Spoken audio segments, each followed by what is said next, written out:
अस्सलामुअलैकुम, this is Syed Jamal Shah with JS learning solutions.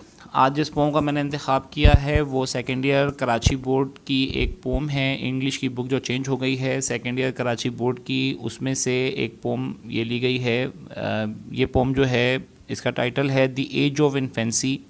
This poem is written by Allama Mohammad Iqbal. Allama Mohammad Iqbal ने ये pome लिखी है।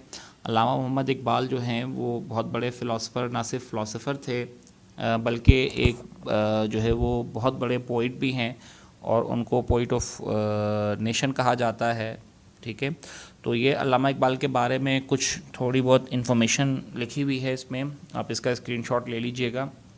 मैं अब ज़रा जल्दी से पोम की तरफ बढ़ता हूँ। बहुत छोटी सी पोम है ये, और इसका जो उर्दू टाइटल है वो है अहद तिफली, जिसे कहते हैं दी एज ऑफ इन्फेंसी। इन्फेंट वो बच्चे होते हैं जो 3 साल तक के होते हैं, जो सिर्फ दूध पीते हैं, और उनको जो है वो मतलब इन्फेंट कहते हैं। आमतौर पर 2-3 साल तक के जो बच्चे होते हैं ये माँ की गोद में ही रहते हैं। अहद तिफली का मतलब होता है बचपन का ज़माना, तो इसका टाइटल है दी एज ऑफ इन्फेंसी। अब उसके बारे में जब बच्चा माँ की गोद में होता है तो उस वक्त एक बच्चे की क्या फीलिंग्स होती हैं, वो बच्चा चीज़ों को किस तरह से लेता है, इस दुनिया को किस तरह से लेता है, और इस दुनिया को किस तरह से समझता है, लोगों को किस तरह से समझता है। ठीक है, ये तमाम की तमाम चीज़ें हम इसमें देखेंगे। इसका उर्दू वर्जन जो है वो बहुत मुश्किल है। इंग्लिश पे जो ट्रांसलेशन हुआ है that is really very easy, ये बहुत आसान है, और मैं इसको और आसान कर दूंगा आप लोगों के लिए। लेकिन जब इसका आप उर्दू वर्जन जब सर्च करेंगे तो आपको पता चलेगा कि इतना मुश्किल है। और मैं लास्ट में हो सकता है कि रीड भी कर लूँ, अगर टाइम अगर कम रहा इस वीडियो का, तो मैं लास्ट में उर्दू वर्जन भी रीड कर दूंगा इसका। The earth and sky were unknown world to me. अब ये सारी की सारी बातें बच्चा कर रहा है जो कि इन्फेंट है, और वो ये कह रहा है कि ये पूरी की पूरी अर्थ, ज़मीन और आसमान ये मेरे लिए अननोन दुनियाएं थीं। मतलब मैं इन दुनियाओं से, इस दुनिया से और अर्थ से मैं वाकिफ़ बिल्कुल भी नहीं था। Only the expanse of mother's bosom was a world to me. Mother's bosom का मतलब होता है माँ की गोद, और एक्सपैन का मतलब होता है वसी।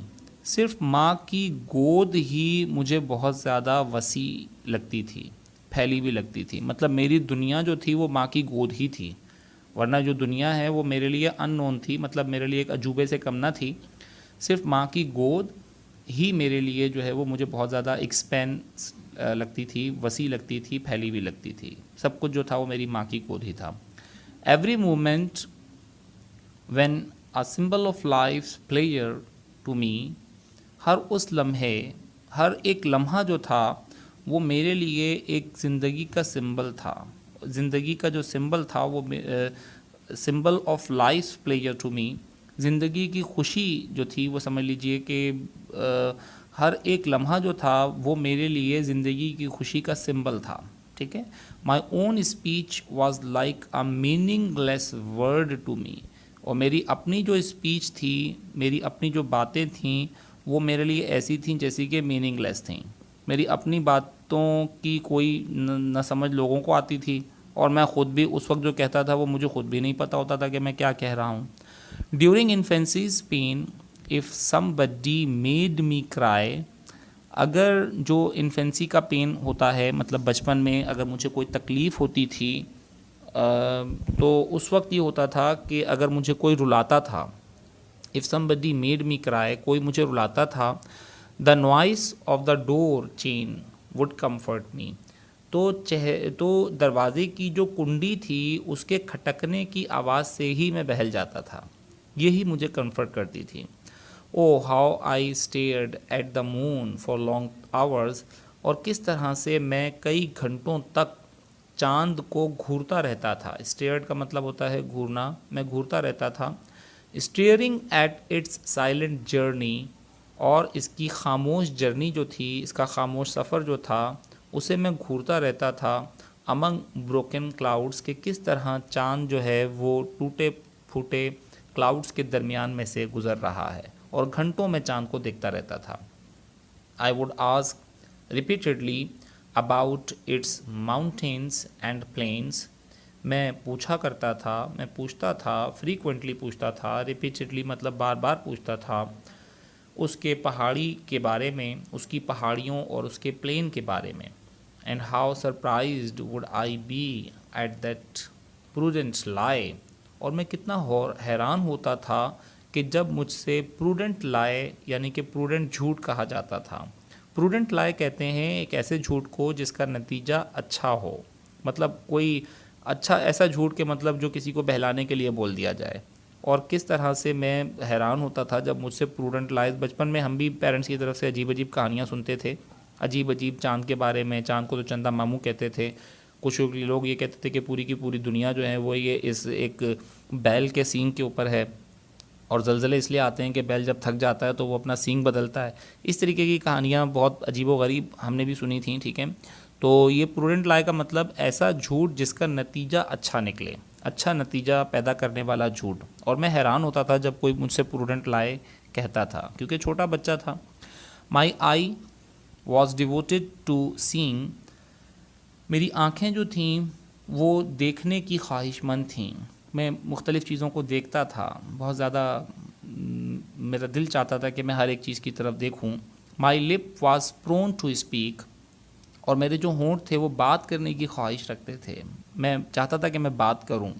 माई heart was no less than inquisitiveness personified, और मेरा दिल जो था वो इंक्विजिटिव आप उस वक्त होते हैं जब आप किसी भी चीज़ के बारे में सवाल जवाब करते हैं, ठीक है। तो इंक्विजिटिवनेस परसोनिफाइड का मतलब ये है कि मैं जब सवाल जवाब करने का उस वक्त मुझे बहुत ज़्यादा शौक़ था। ज़ाहिर सी बात है, छोटे बच्चे होते हैं, नई नई चीज़ें देख रहे होते हैं, और जब वो नई नई चीज़ें देख रहे होते हैं तो उनके दिल में मुख्तलिफ़ क्वेश्चंस भी जो है वो उभरते हैं, मुख्तलिफ़ क्वेश्चंस आते हैं, ठीक है। तो वो उससे रेलेवेंट जो है वो सवालात करते हैं। तो 3 साल तक के बच्चा, अब जब ज़ाहिर सी बात है दुनिया में जब आया है तो वो नई नई चीज़ें देखेगा और वो इंक्विजिटिव होगा उन तमाम चीज़ों के बारे में, वो इंक्वायरी करना चाहेगा और वो सवालात बच्चा पूछता है, ठीक है। तो ये था जनाब इसका इंग्लिश ट्रांसलेशन। असल में तो ये उर्दू में लिखी थी, मैं उर्दू भी जल्दी जल्दी रीड कर लेता हूँ, आप वैसे नेट से सर्च कर लीजिएगा। अब उर्दू वर्जन देखिए इसका कितना डिफ़िकल्ट है। थे दियारे नौ ज़मीनों आसमां मेरे लिए, वुसअते आगोश मादर एक जहाँ मेरे लिए, थी हर एक जुम्बिश निशान लुत्फ़ जाँ मेरे लिए, हर्फ बेमतलब थी ख़ुद मेरी ज़ुबां मेरे लिए। दर्द तिफली में अगर कोई रुलाता था मुझे, शोरिश ज़ंजीर दर में लुत्फ़ आता था मुझे, तकते रहना हाय वो पहरों तलक सुए कमर, वो फटे बादल में बे आवाज़ पा उसका सफ़र, पूछना रह रह के उस कोहो सिरा की खबर, और वो हैरत दरोगे मसलहत आमेज़ पर, आँख वक्फ़े दीद थी लब माइल गुफ्तार था, दिल न था मेरा सरापा ज़ौक़े इस्तफ़सार था। ये था इसका उर्दू वर्जन, ठीक है, जो कि बहुत मुश्किल था, और लेकिन इंग्लिश ट्रांसलेशन इसकी बहुत आसान है, ठीक है। और मैंने आई होप कि आप लोगों को एक एक वर्ड को जो है वो वर्ड बाय वर्ड और एक एक सेंटेंस को मैंने एक्सप्लेन करके बताया है। सो आप इससे रेलेवेंट जो है वो अब इंपॉर्टेंट चीज़ें देख लीजिएगा, ठीक है बच्चों। ओके, अल्लाह हाफ़िज़, take a good care of yourself, अपना ख्याल रखिएगा।